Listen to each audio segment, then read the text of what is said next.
Halo Sobat Penanam, pernah nggak sih kalian lagi asik ngunyah kurma, terus tiba-tiba kepikiran, ini bijinya kalau dikubur bakal jadi pohon nggak ya? Nah, hari ini kita bakal membedah sebuah video yang membuktikan bahwa keisengan saat ngemil bisa berubah jadi proyek kehutanan pribadi di halaman belakang. Mari kita bedah langkah demi langkah aktivitas cerdas bin ajaib ini.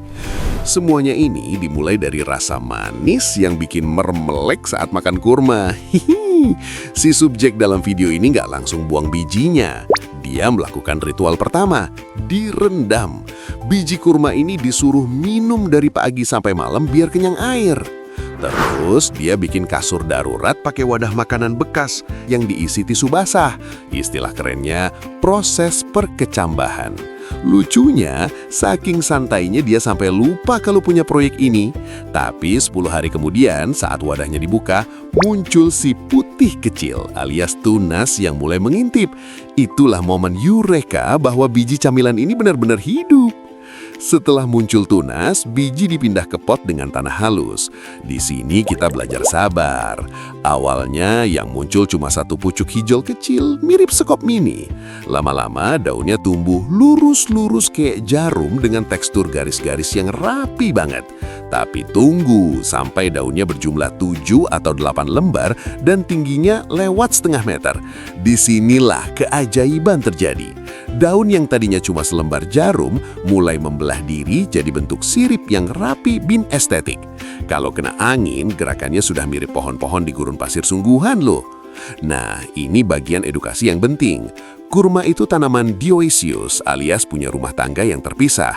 Ada pohon jantan dan pohon betina. Si jantan tugasnya cuma produksi serbuk sari kuning yang kalau kena angin atau dibawa lebah bakal terbang kemana-mana. Masalahnya, kalau cuma mengandalkan angin, peluang jadiannya kecil. Maka dilakukanlah pernikahan paksa alias penyerbukan manual. Caranya unik. Bunga jantan dipotong, terus diselipkan ke dalam selubung bunga betina yang sudah disayat atasnya. Jangan lupa dipukul-pukul manja biar serbuk sarinya nempel sempurna. Agak maksa juga sih, tapi efektif demi munculnya buah. Setelah berhasil dijadian dan berbuah, perjuangan belum selesai. Musuh terbesar pohon kurma adalah ulat penggerek batang yang gemoy tapi mematikan. Warnanya kuning pucat, tapi hobinya bikin lobang di batang sampai pohonnya keluar getah dan mati perlahan.